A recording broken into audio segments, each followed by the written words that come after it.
Dear friends, the topic is solubility trends. So, in this topic, we'll be talking about what is the solubility trend of alkaline and alkali metals vis-a-vis their oxides, hydroxides, as well as salts. First of all, जो solubility है ये किस पे depend करता है? So, solubility of a substance is decided by two factors mainly. First is lattice energy and second is hydration energy. So the first point is lattice energy. Solubility किसी भी substance की जो है वो डिपेंड करती है दो चीजों पे, एक तो lattice energy पे और दूसरा hydration energy पे. That's hydration energy. lattice energy होती क्या है? ये एनर्जी रिक्वायर्ड है. It is the energy required to break attraction between ions of a crystalline substance. अगर आपके पास क्रिस्टलाइन सबस्टेंस है कोई, for example you have LiCl, lithium chloride, ठीक. So lithium positive is connected with Cl minus. इन दरमियान attraction है, electrostatic attraction है. इस अट्रैक्शन को ब्रेक करने के लिए आपको एनर्जी चाहिए. सो कितनी एनर्जी आपको चाहिए to break the attraction between these ions in a crystalline substance? We call that lattice energy. ये जो lattice energy है, जितना इसका वैल्यू कम होगा, मतलब कम lattice energy मुझे लगेगी, मतलब मुझे कम एनर्जी लगेगी टू ब्रेक द अट्रैक्शन, इसका मतलब उतना जो है solubility उस substance का ज्यादा होगा. More will be the solubility of that substance. So जितना lattice energy का वैल्यू कम होगा, उतनी जो उस सब्सटेंस की सॉलिबिलिटी होगी वो ज्यादा होगी. लैटिस एनर्जी जो है वो डिक्रीज हुआ करती है डाउन द ग्रुप.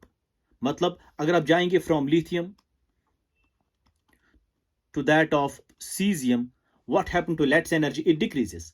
जब लैटिस एनर्जी डिक्रीज हो जाएगी तो ऑब्वियसली सॉलिबिलिटी जो है वो इंक्रीज हो जाएगी. I told you right now, smaller it's value, more is the solubility. अब लैटिस एनर्जी डिक्रीज होती है, मतलब सीजियम का वैल्यू लैटिस एनर्जी का कम है, इसका मतलब उसकी सॉलिबिलिटी ज्यादा होगी as compare to lithium substances. So what to remember now is, if the deciding factor is lattice energy, अगर सॉलिबिलिटी को जानने के लिए whether a substance is high soluble और less soluble, what is the trend? If the deciding factor is lattice energy, then solubility will increase down the group. अगर deciding factor होगा lattice energy, तब down the group जो solubility है वो increase हो जाएगी उन सब्सटेंसेस की. ये आपको ध्यान में रखना है. सो if the deciding factor is lattice energy, then the solubility of substances or salts increases down the group. Now second factor is hydration energy. Hydration energy जो है वो एनर्जी रिलीज्ड है. एनर्जी रिलीज होती है व्हेन आयंस गेट हाइड्रेटेड.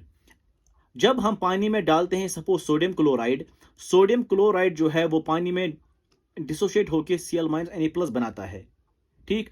इस sodium ion के इर्द गिर्द पानी आता है जिसको हम नाम देते हैं हाइड्रेशन. सो जितनी ये हाइड्रेशन ज्यादा होगी उतना हाइड्रेशन एनर्जी ज्यादा होगा, और जितना हाइड्रेशन एनर्जी का वैल्यू ज्यादा होगा उतनी सॉलिबिलिटी भी ज्यादा हो जाएगी. सो हायर इट्स वैल्यू, मतलब more the value of hydration energy, more will be the solubility. जो ये सॉलिबिलिटी हाइड्रेशन एनर्जी है वो डिपेंड करती है साइज पे. अगर साइज ऑफ आयन स्मॉलर होगा, if the ion size is smaller, hydration energy will be मोर. जब हाइड्रेशन एनर्जी ज्यादा होगी, इसका मतलब ये हुआ कि उसकी सॉलिबिलिटी भी ज्यादा होगी. Higher its value, more is the solubility. So इसका वैल्यू कब ज्यादा होगा? जब आयन जो है वो स्मॉलर होगा. जब स्मॉलर आयन होगा तो हाइड्रेशन एनर्जी का वैल्यू ज्यादा होगा. जब हाइड्रेशन एनर्जी का वैल्यू ज्यादा होगा तो सॉलिबिलिटी भी ज्यादा होगी. So what to remember is, if the deciding factor is hydration energy, अगर हाइड्रेशन एनर्जी डिसाइडिंग फैक्टर होगा to know the solubility of a substance, मैंने आपको पहले ही बोल दिया, we have two factors to decide. Number one is lattice energy, number second is hydration energy. अगर lattice energy deciding factor होगा to decide the solubility of a substance, so at that time solubility will increase down the group. However, if the deciding factor is hydration energy, solubility will decrease down the group. क्यों decrease हो जाएगी? Because ये depend करता है size पे. Down the group size increases. If we go from lithium to that of cesium, cesium का size बड़ा है. जब cesium का size बड़ा होगा तो उसका लैटिस एनर्जी कम हो, हाइड्रेशन एनर्जी कम हो जाएगा. जब हाइड्रेशन एनर्जी कम होगी उसका मतलब यह हुआ कि उसकी सॉल्युबिलिटी भी कम हो जाएगी. सो व्हाट वी से is down the group solubility will decrease. किसकी? जब हम बात करेंगे हाइड्रेशन एनर्जी की. So up to now, two things are very important. Two things are very, very important as far as solubility trend is concerned. First point is lattice energy. Second point is hydration energy. Lattice energy के हिसाब से अगर आप देखेंगे solubility of substances, तो down the group solubility will increase.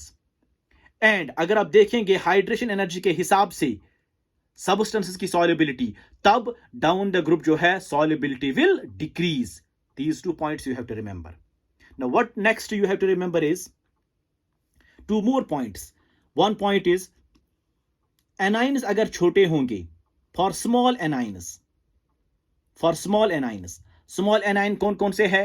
Fluoride है, oxide है, hydroxide है. These are the three anions which are smaller. इनके लिए जब भी एनाइन्स ये होंगे, मतलब स्मॉलर होंगे, then to decide the solubility of substances which they make, वो डिसाइडिंग फैक्टर है lattice energy. So I was telling you, अभी भी मैंने आपको बोला कि if the deciding factor is lattice energy for solubility of substances, solubility will increase down the group. Now deciding factor कब होता है lattice energy? When is the lattice energy deciding factor? जब एनाइन्स उस सबस्टेंस में क्या होंगे? छोटे होंगे, मतलब स्मॉल होंगे. कौन कौन से वो होते हैं? फ्लोराइड होते हैं, ऑक्साइड होते हैं और हाइड्रोक्साइड होते हैं.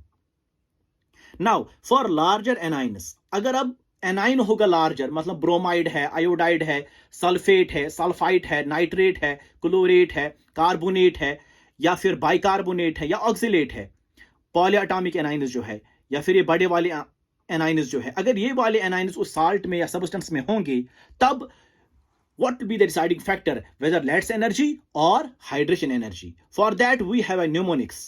So to decide solubility we have a mnemonics. What the mnemonics is, you will remember clash. Clash you will remember. Clash, C stands for cation number. अगर cation का नंबर ज्यादा होगा, मतलब cations ज्यादा होंगे as compared to anions.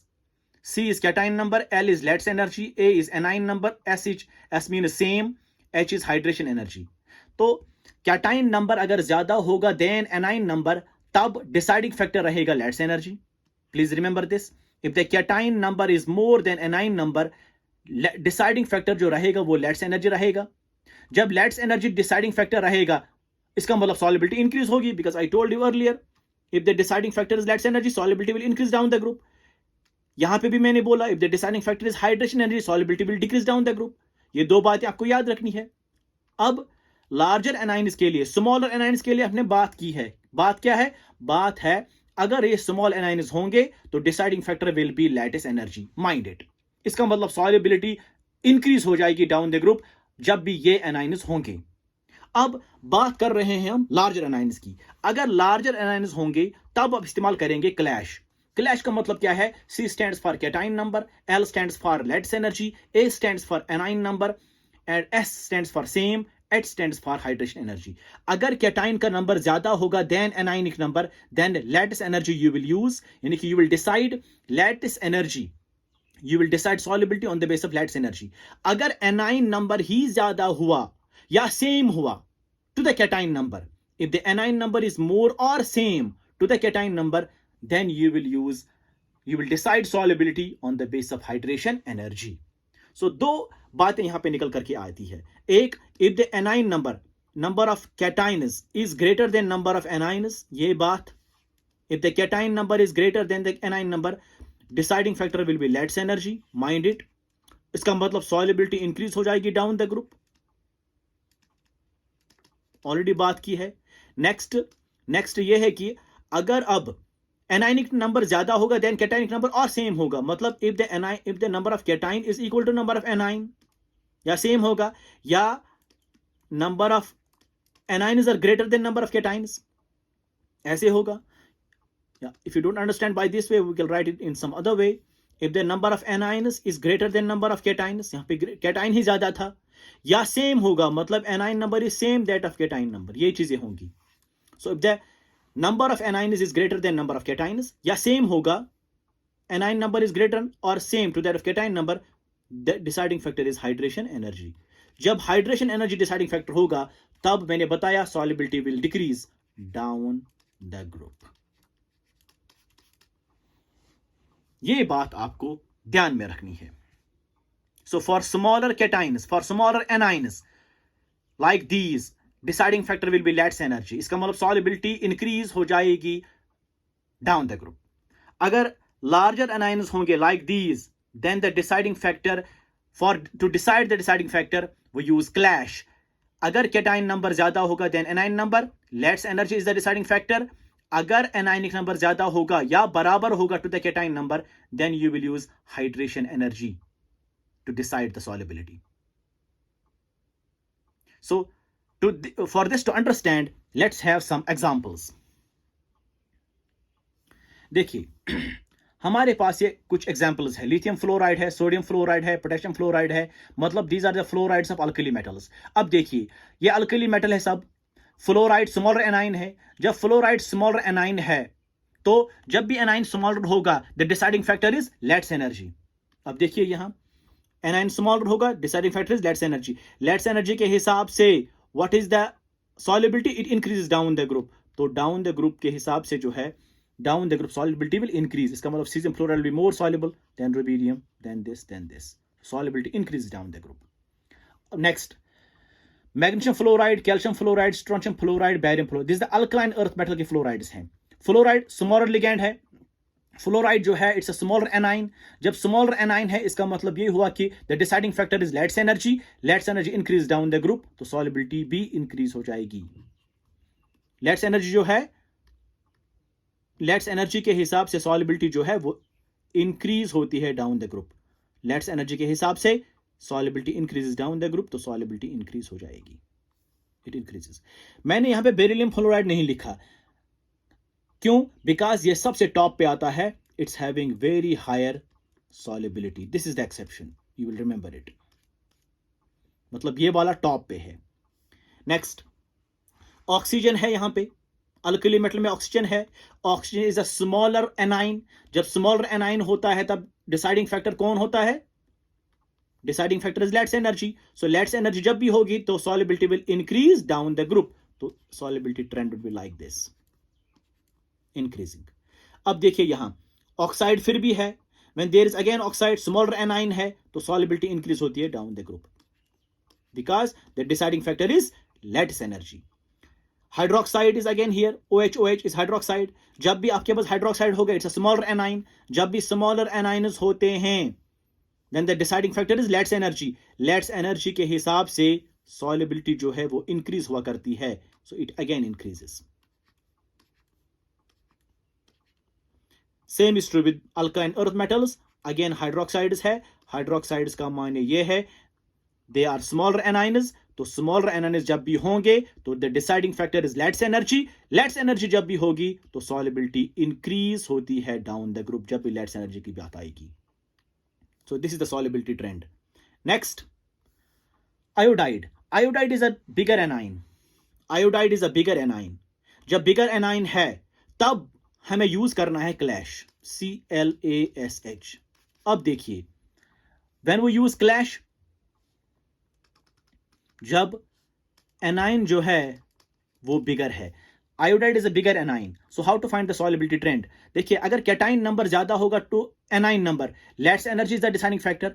अगर anion number ज्यादा होगा टू कैटाइन या बराबर होगा to the cation, then hydration energy is the deciding factor. अब देखिए यहां कैटाइन भी एक, एनाइन भी एक, बराबर है, तो deciding factor is hydration energy. जब भी डिसाइडिंग फैक्टर हाइड्रेशन एनर्जी होता है, देन सॉल्युबिलिटी इज डिक्रीजिंग. आप देख सकते हैं यहां, when ever hydration energy is the deciding factor, solubility decrease down the group, तो सॉल्युबिलिटी विल डिक्रीज. इसका मतलब इसकी सॉल्युबिलिटी ज्यादा है, ज्यादा है, ज्यादा है, फिर डिक्रीज हो जाएगी.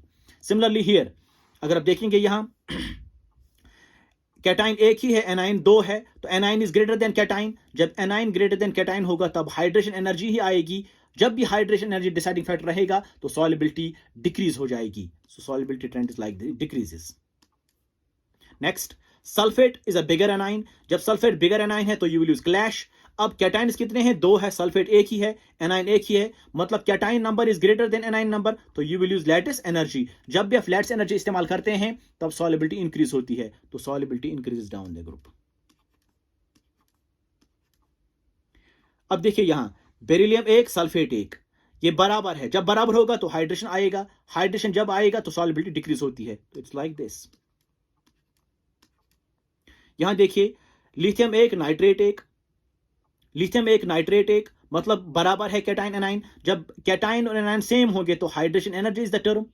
जब ये हाइड्रेशन एनर्जी की बात आएगी उसका मतलब सॉल्युबिलिटी डिक्रीज हो जाएगी। So it's like this.